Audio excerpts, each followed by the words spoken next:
All right. So, people keep asking me, what are we supposed to expect from this last section, right? Knowing that this was based off of the Soil Summit and Lumberjack Dave Ingram, how we did this at the Soil Summit, and on the evaluations, this came out as a very valuable piece of the Soil Summit, so we kept it for this Water Summit, was to allow FDA, after 2 days of listening, to tell us what their thinking was and what they're taking away from this, and what actions they think will follow this workshop. So what we've done is they all have their own comments, and so they're going to go ahead and start with their own comments. As reference, we provided them stuff in case they need information. That's why they're backdropped by a gazillion easels with things we've written on. And we're going to let them go ahead and provide that feedback, okay? If there's any questions, you can ask questions, but the primary thing right now is to let them provide that feedback. If there's time at the end, we can have questions. Is that good? Okay.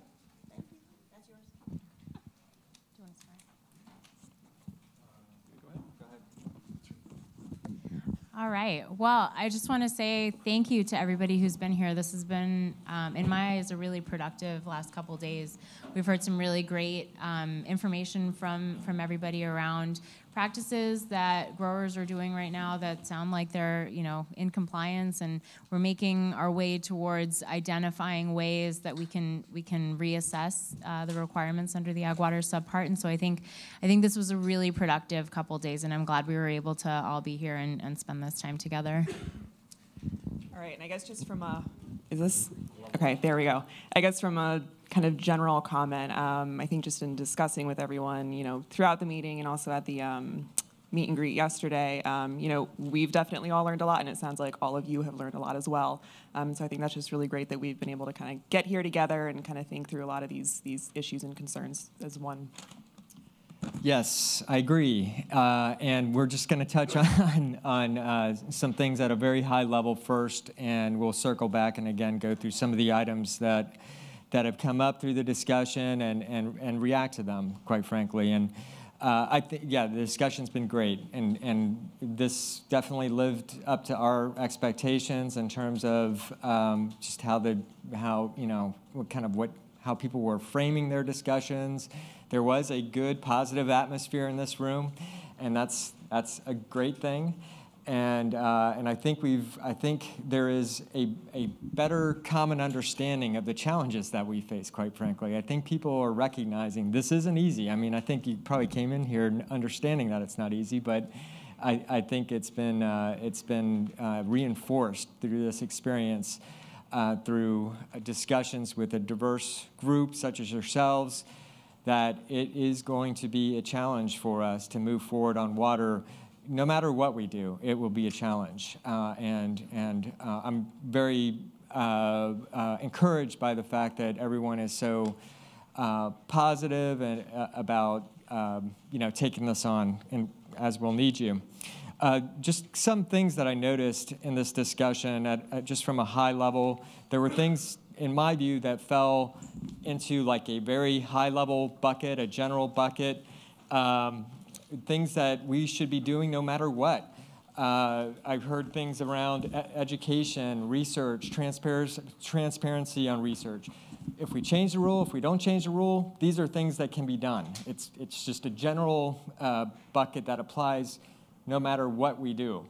Also heard TAN responses. We definitely have heard that one before, trying to get those out there as quickly as possible. Independent of how the rule falls out, we will definitely be committed to trying to get those out as soon as possible. Tools. I mean, everybody likes tools. And again, we have a rule. If we decide to move forward with that, we need more tools to make that work. If we decide to make changes, there'll need to be tools to tailor to those changed requirements. And then I was also listening and heard a lot about approaches if we decide to change the rule. And we heard about a sanitary survey and a driven approach, or an environmental assessment driven approach, where that environmental assessment could inform the testing that you do, which I thought was, again, very interesting.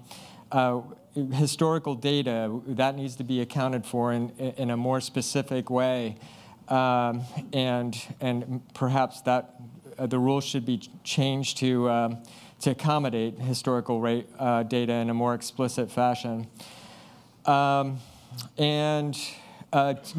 the approach of shifting criteria over to guidance versus keeping them in the codified section of the rule. And then we heard about approaches. Should we keep the rule as it is?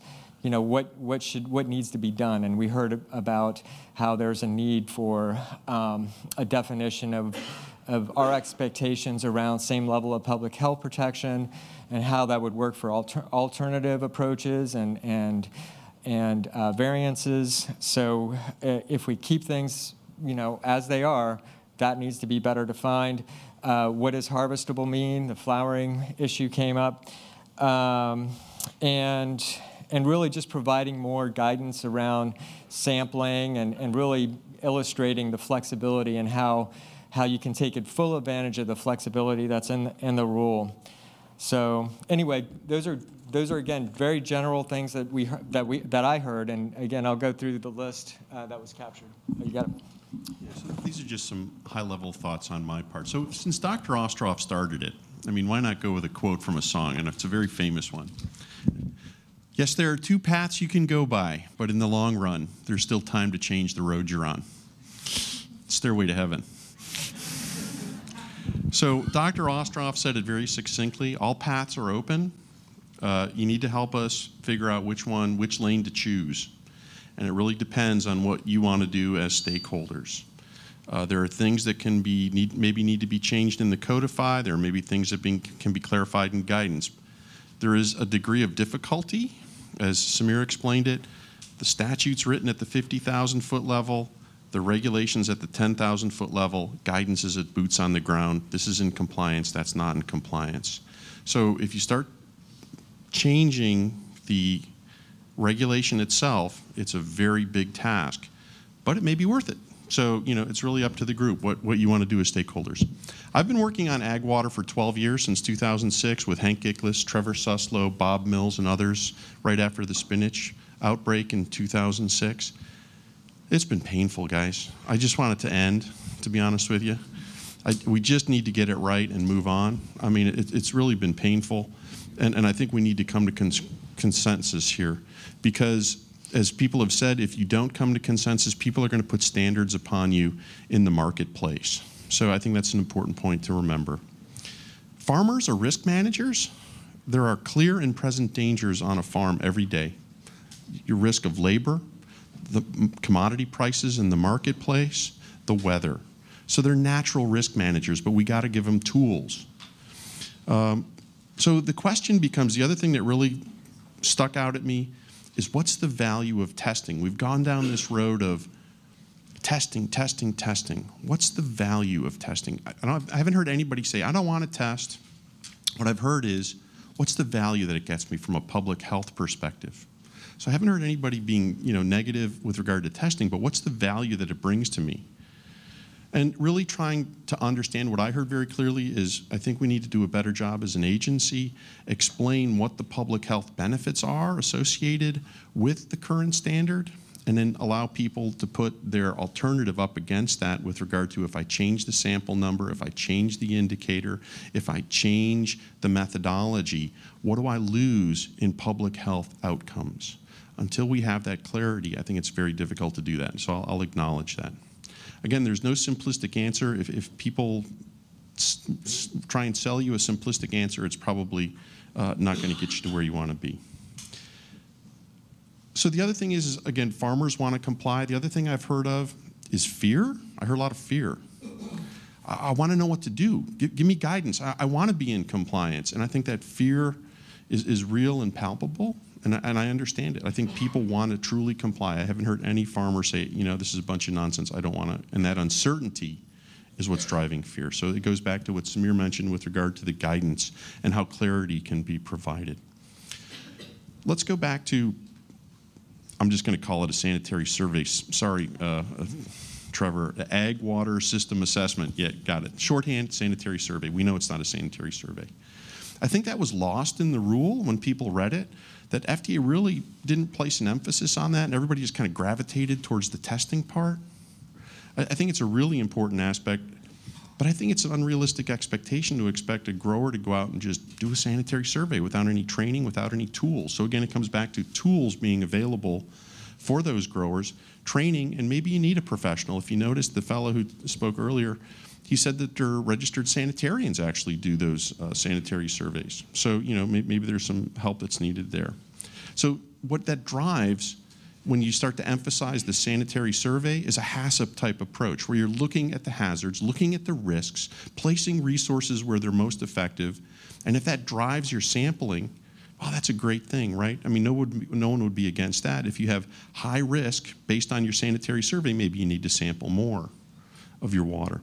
And the reason we got away from that in the food industry is we know that we can't sample our way to food safety.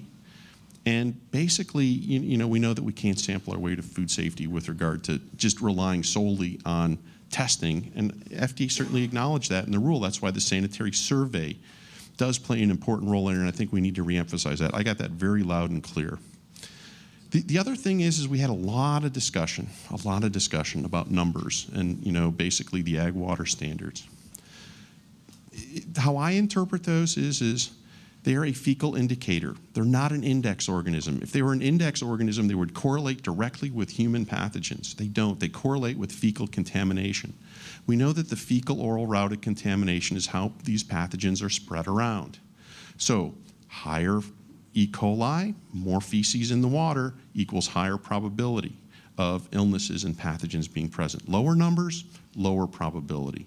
Can we set a numeric standard? Yeah, there's some benchmarks out there, but I also heard loud and clear with regard to from Crudy and Chelsea that we really need epidemiology. And the fellow this morning from Southern California, he talked about how are you going to get that type of epidemiological evidence?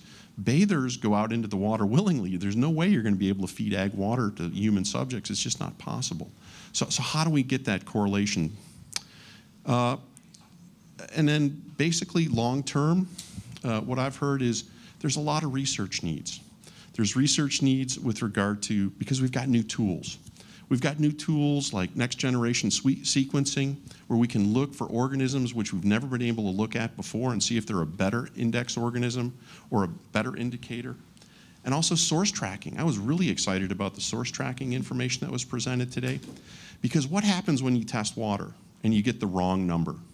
You don't know what to fix.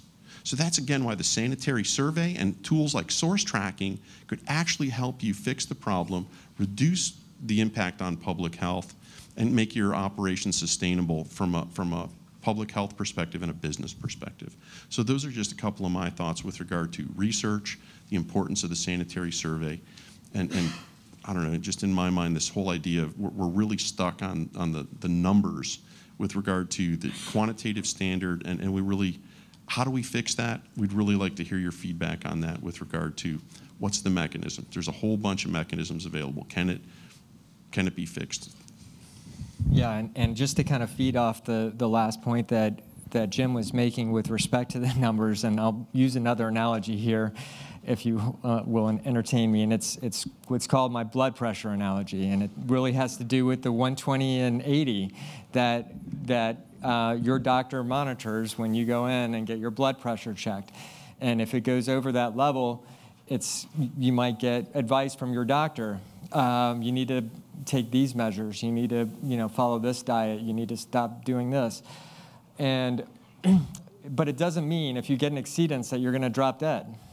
It's just a signal. It's a risk. It's a warning. It's a risk factor. You get an exceedance, and it informs you and your doctor what you should be doing. And that's really how the water standard is developed and framed. It just because you get an exceedance does not mean that you have a pathogen in your water. It means that there is a higher risk associated with that water. And therefore, you should take measures, or you should at least acknowledge that or be informed by that in terms of your actions moving forward, your management practices, and potentially corrective measures. So Samir, I think you're onto something there. I think people are conflating market access requirements and what's in the rule.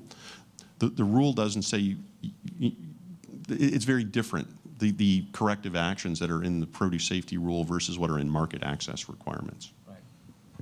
Yep. So I guess it's time for us to react to some of the specific things that we heard. We touched on everything at a very high level. Do you want to go first, or should we? Or okay, Chelsea, go for it. So I guess for Crudy and I, at least, one of the things that was most helpful for us to hear is kind of the things that are most important to address in the short term versus the long term. You know, we've heard that not everyone is a fan of the criteria, but in the scheme of things, it might not be as essential to fix, within the next year or so or something. And it seems like the sampling frequency and some of the issues around that are what we're really looking for guidance on right now.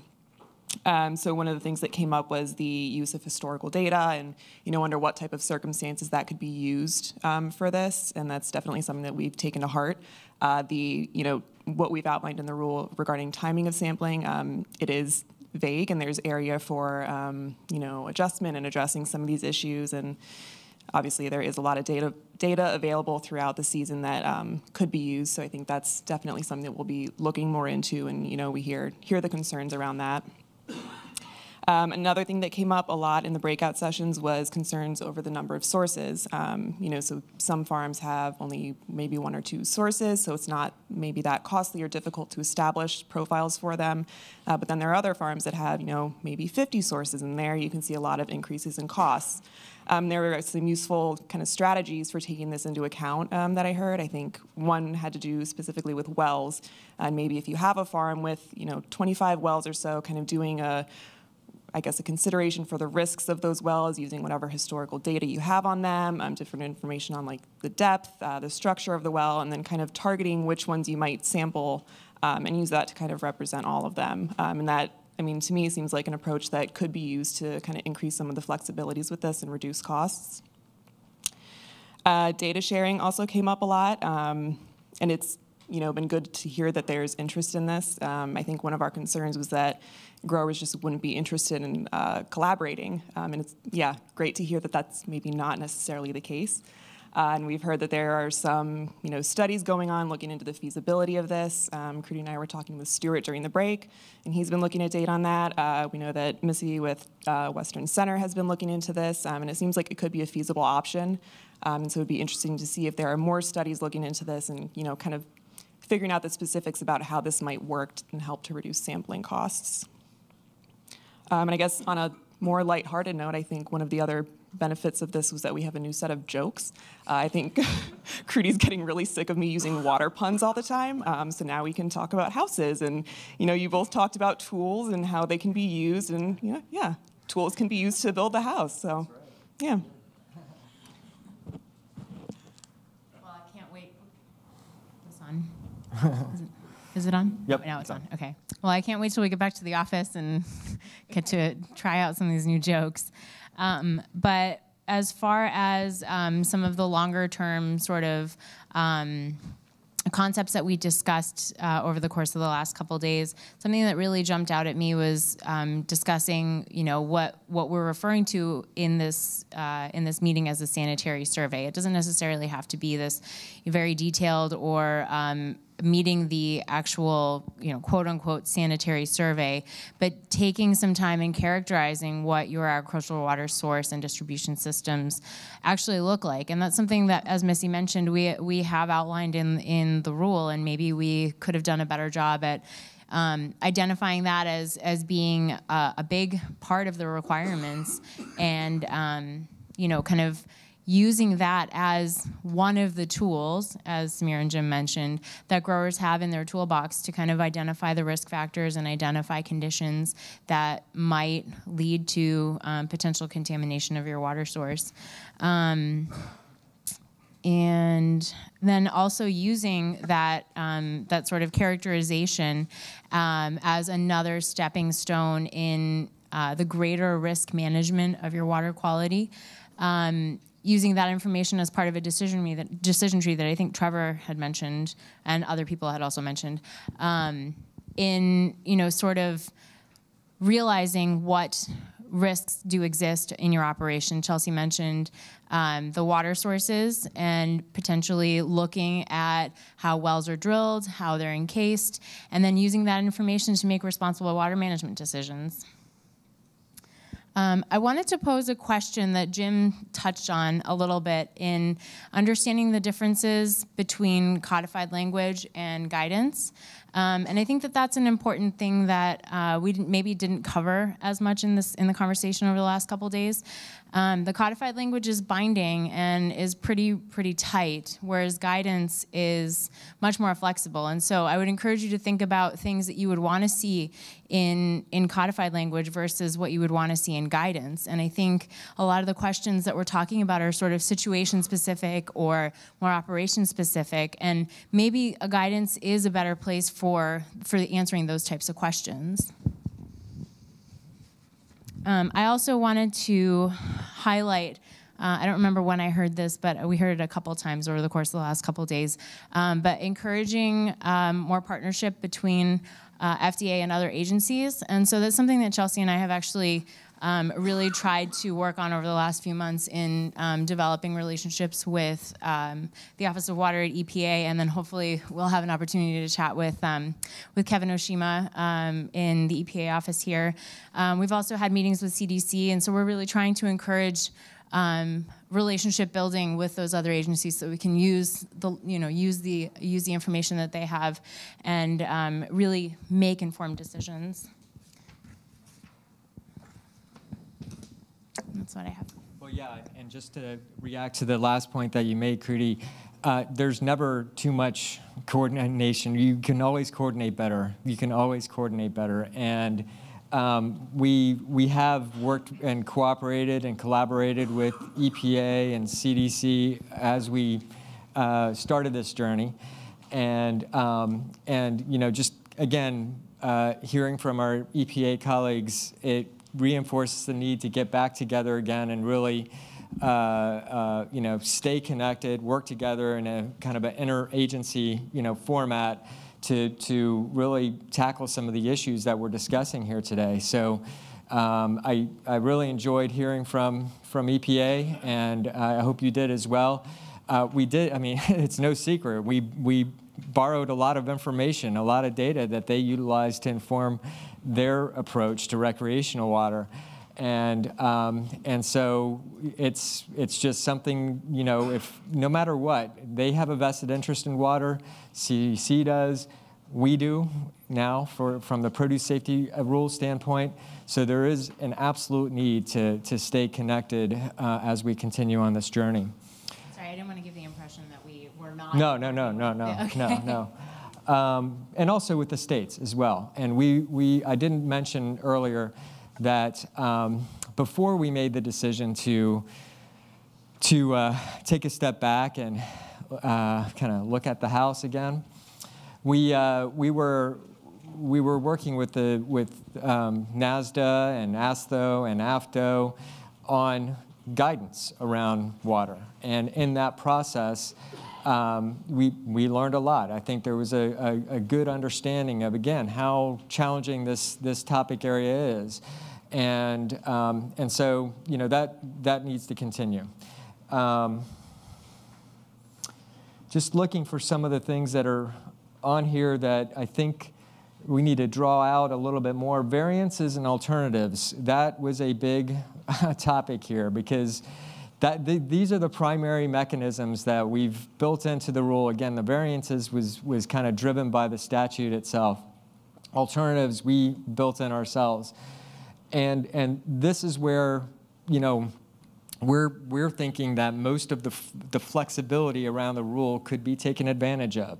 But at the same time, we understand there's a need for a target. There is a need for growers to understand or the community to understand what is it that we're aiming for, what is the same level of public health protection that we should be achieving in developing alternative approaches to the standards in the rule or submitting a variance petition to the rule. So that's, again, I'll just say it again, we mentioned it earlier, we have the same level of public health protection guidance that's out there. It's open for comment until May. The approach of that guidance is that it does almost foster or encourage our stakeholders to kind of, maybe even take their own initiative to develop an approach and make determinations as to what the same level of public health protection means in context of our rule and specifically our water requirement for alternative approaches. And so, we've talked about some of the opportunities that we've taken advantage of in the past, including the CPS hosted a meeting where we tackled the methods issue and worked out a means of basically recognizing equivalent methods in addition to our 1603 method. I mean, there are similar approaches that can be taken to address same level of public health protection. And, and it doesn't have to be driven by FDA. It's not essential for us to say, this is what it is. That work can start, from you, and we can be involved in that process. We would want to be involved in that process. So I'm just putting that out there. But again, please take a look at the guidance, read it. It is very general. It's very high level.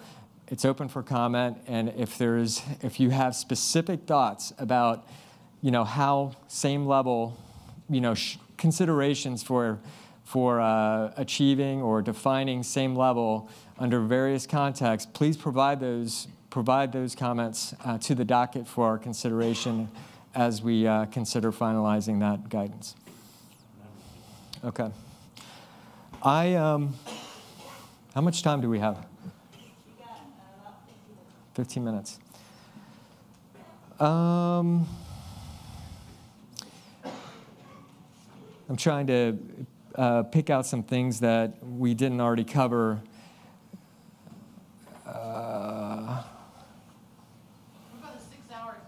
So I think the 6-hour thing is absolutely something that we can look at, because we've heard about studies that show that it doesn't need to be 6 hours.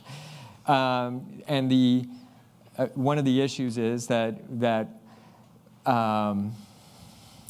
and this was kind of an issue that we encountered when we were trying to determine equivalent methods, is that we've kind of laid out criteria as to what the method should be and how what we've laid out the specific method and kind of the criteria for determining an equivalent method in very, very general terms. And we would need to make sure that whatever we do, any modifications or considerations we make are square with those criteria. Now, I think 6 hours, 24 hours, if there's information to suggest that it doesn't have to be 6 hours, that you're basically there isn't a significant change in microbial levels, then I think that could inform a more relaxed position in terms of the method timing. I would also say that, and it was mentioned before, there's a lot of attention paid to the methods and what our expectations are. We've always said that this rule, and specifically water, since it is a heavy lift, it is really something that is familiar to some of you but new for others. This is a marathon, not a sprint. We know it's going to take a long time to get to where we need to be. And there are things that we will focus on in terms of enforcement activities and that are certainly high risk. I can tell you methods is not on the top of that list. And we are educating before and while we regulate. You've heard that before.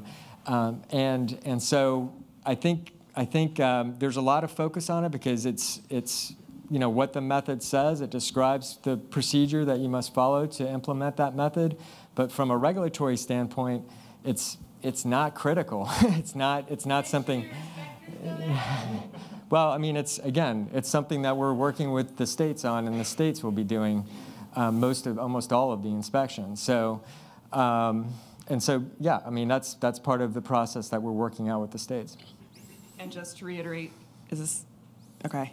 And just to reiterate again that, right now we are using enforcement discretion. So Yes. again, we don't want this to be an area that anyone is stressing really heavily over. It sounds like, I think there were like 5 or 6 different people in this room who have data on this.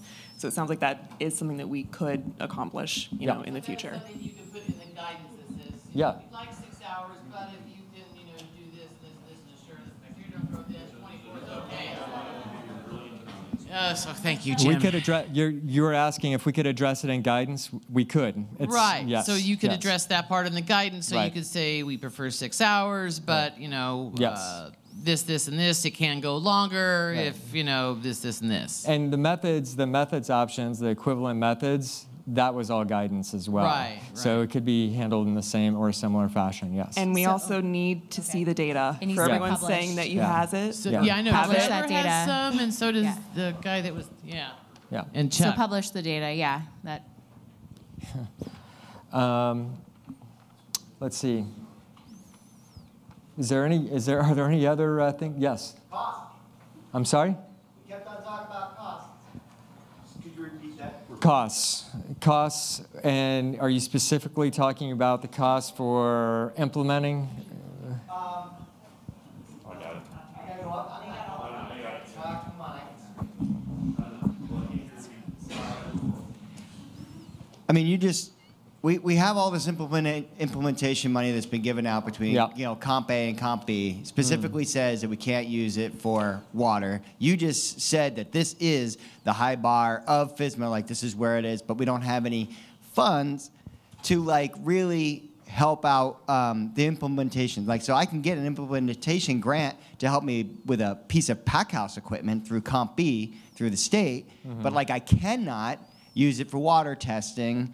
And so what I'm trying to say is, what are we going to do to change the grant structure or get more additional? What can you do to tell us what we need to do to go kick Congress's butt to give you a couple more bucks well, I know it's a tight society, but how is it going to get, it's a brand new system on my farm. I know other farms have been doing it a long time, and maybe it seems unfair that I would get some help in setting this up, but it's from scratch here, and despite the analogy of the $10 orange, that is not happening. I'm not raising the prices of my tomatoes to absorb the cost of implementing a water use management plan. Right. Can I add on to that, which came from this came from the Western Center, I believe, or the Western group, right? Northwest group.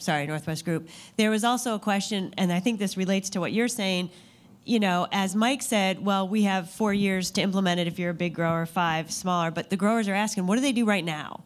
What is the expectation or the desire right now? And I think from an extension standpoint, we want to encourage growers to start testing their water now, to start implementing these things now. And so that adds on to what Andre is saying, which is, I'd like to do something now. There's no funding to do it, and the growers are not entirely clear where they should start. So I want to pitch those two together at the same time. Should have known. Well, so it would be one of the reasons why we would not dedicate funds to ag water testing at this point, primarily because we don't know what the standards are going to look like. I mean, that's part of this process, is we're trying to figure out what is it that these standards will look like at the end of the day, and if we're providing funds, what would be the purpose of those? So that's one of the reasons why. But we understand that there are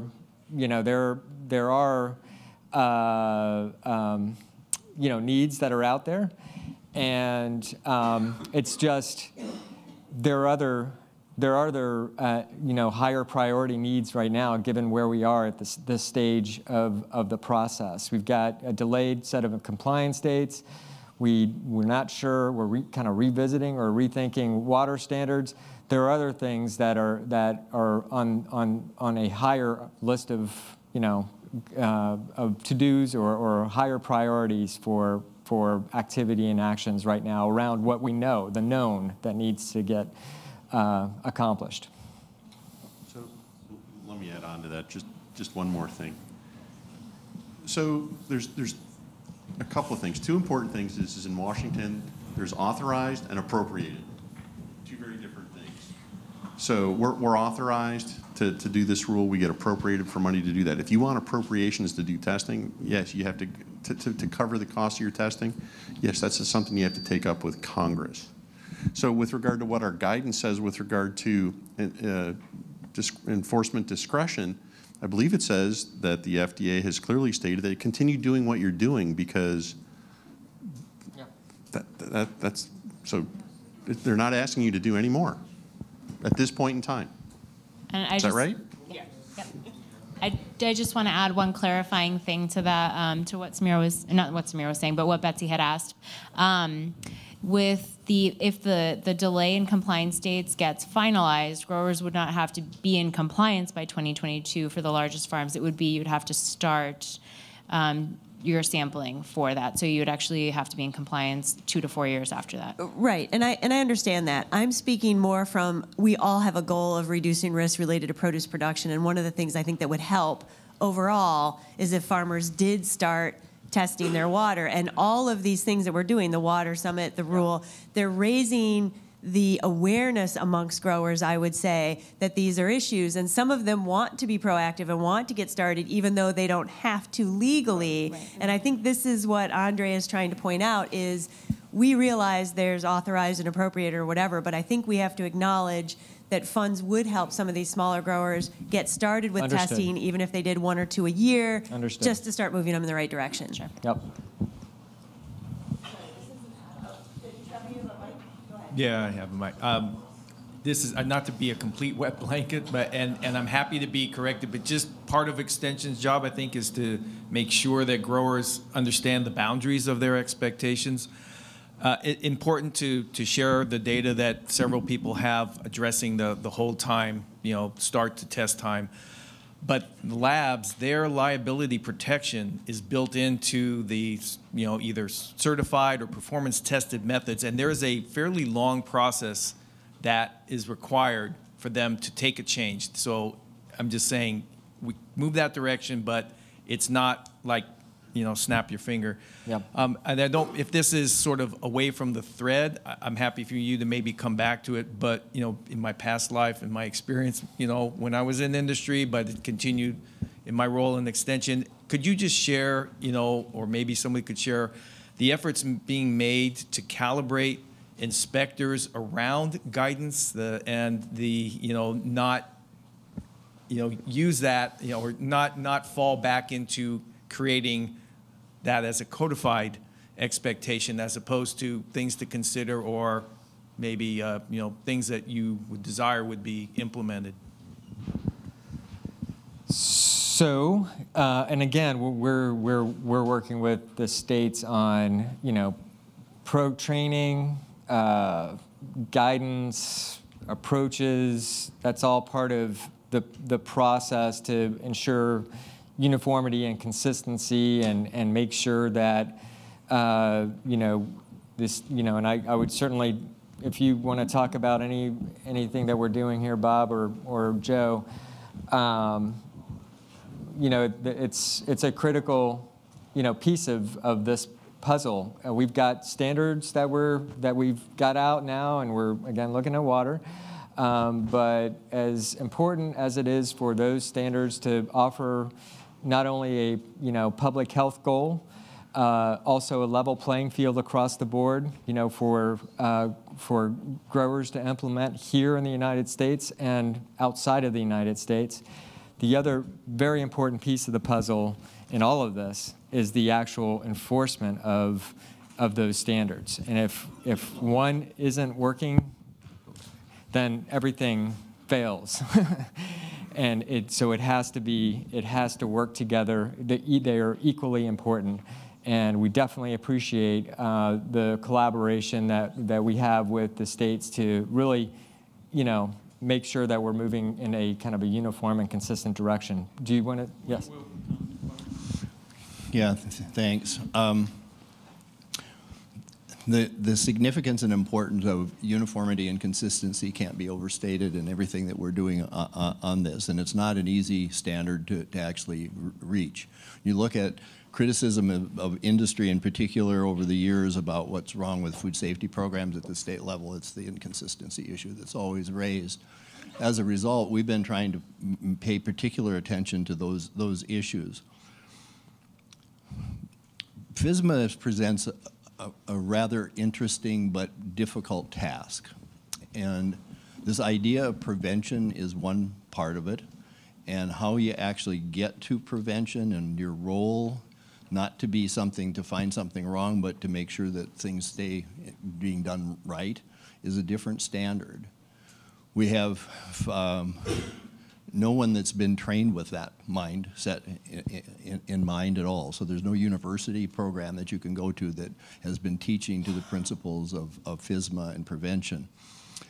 The cadre of people that are in the manufactured food arena are more investigators. They're more, in fact, most all of the farms that have been visited, it was because somebody thought something was wrong there. And as a result of that, it's more of a gotcha game that can be played, and if there's something wrong, that's appropriate. But it's not what we want to have done in the general sense. So we have been spending time with the new office of OTED to talk about how do you actually go about teaching people, and to the point of where we want to unteach the people that have been doing manufactured food inspections and investigations, so that they can have this better approach towards compliance. So we've got an opportunity to do some of these things, but a lot of the things that have been developed in the past don't do this. So we're plowing really new ground. We're trying to get to the point of where what we're looking at really is an effective means of creating a conversation between whoever goes on the farm for the purpose of doing an inspection and the farmer to end up with safe food. And that's a different approach than what we've taken in the manufactured food arena or in the instances of where there's been a farm visit for cause. We can do this, but it isn't necessarily easy, and it's not where very many people come from. And so we've been working very diligently with the folks at OTED to look at what are the ways that we can change the educational programs, what kind of things are going to be needed as supplemental programs to anybody who's already been trained, and how do we get to this point of where what we're able to accomplish is something that when we leave the farm, we feel like there's a pretty good assurance that will never be any unsafe product come off of that farm. And if we can do that, we're really successful. So each of these standards that we have also beyond water, but in the case of water, also become a very important part of all of this.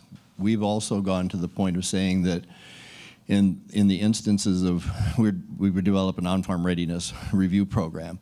Anybody that's going to go on a farm should be at least partially trained. Extension people as well should be partially trained to understand what an inspection looks like. They don't have to go on a farm visit. I hope anybody that's an extension is already going to be on one. So we don't need them to go for that purpose. But they can benefit in knowing and understanding what an inspection looks like, what it feels like. We need to demystify this stuff. This should not be a surprise. It should be something when you show up, instead of you're concerned about whether you're going to be in business tomorrow, is that this is an opportunity to make sure that you are where you think you are, and it's an opportunity to learn from each other. We're going to, as inspectors, learn as much from the farmer as we're going to impart to the farmer. We know that, especially in the early years, that's going to be the case. So, and then how do we get all of this into documentation and consistency so that this is what we're actually teaching people to actually accomplish? There's a tremendous opportunity for us to really accomplish something that maybe hasn't been done before. Yeah. Congress gave us kind of the big picture of you go for it. It's not an easy process, but the end product is better than anything that we could have probably come up with on our own, frankly. So there's a real good opportunity for us to move in the direction of succeeding. And we believe that education needs to be for there's a whole lot of us in different buckets that all need to have some role in and involvement in and knowledge of the education that is going on, and probably also the development of programs to actually advance that as we get deeper into this. Can I build off that? Can I just add? Let me add a couple of comments, because Bob talked about consistency and uniformity, and we've been at this a couple of years now. And so with NASDA, working with 40-plus states, we've developed a framework document that really helps every state in the nation build that program from the base up. What will your training look like in your program? What will your foundation of law look like in your program? What do you need to build the resources and the operational processes? So every state in the nation will have that framework document. The next documents that we've worked on, which will be released real soon, is an inspectional approach document. How does that inspector call that farmer? What do they say to that farmer? What they do, when they show up, what does that entrance conference look like? How do you conduct that inspection? How do you do that exit conference? What paperwork will be generated? It'll be a systematic approach that nearly dots every I and crosses every T. What does the compliance strategy look like? If this, that, and if this, that. A very systematic approach to that. There'll be transparency around that. What is an egregious condition? What is not an egregious condition? So the whole goal, as Bob articulated for the last 2 years, we've been building a process to ingrain that consistency and uniformity all across the entire United States. Not half the country or 25%, but the entire country. Having said that, next week on Monday, we're all going to California, many in this room, to have our second consortium meeting where all those state regulatory programs will come together. We begin to roll these documents out. We begin to put other subgroups together, and we really work hard to have this goal of consistency. And then we work with FDA to ensure that the training coming out of FDA parallels these concepts that we have in the framework document, the implementation document, the compliance and enforcement document, because what you don't want is inconsistency with that regulator when they walk on your farm. So a lot of effort going into it, and more work to do. Yes. I appreciate that summary, Bob and Joe. Yeah. I think that was very helpful to everybody in the room. We'll let this young lady go since she's been holding the mic for about 20 minutes. I just want to, well, first of all, thank you guys for standing up here. I think it's really brave to be in front of not only the audience in this room, but other remote sites. I want to build off that collaboration piece and also a point that was mentioned previously, because I know it's a big deal for farms all over the country, that the piece of cost for testing. I want to say that I would love to see, speaking as a state educator, our CAP funds were not approved to do water testing and to build a water testing lab to be able to provide those resources. Perhaps that was how we framed that ask, but I would love to see those funds have a broader open arms towards this particular need of water testing and more research in this area, because we know that farms may wait till the last minute to do this testing. And as a state agency and other collaborators that we have available to us, we could be working together to get ahead of that curve to do some regional testing. And I know that's a little bit different from what it looks like on the farm, but at least we can have some research under our belts to know where the risks are and where to concentrate. Well, I'll take that back, and we'll talk about it. Absolutely, I appreciate that. You guys are done. Okay. You're done. Thank you. Yeah.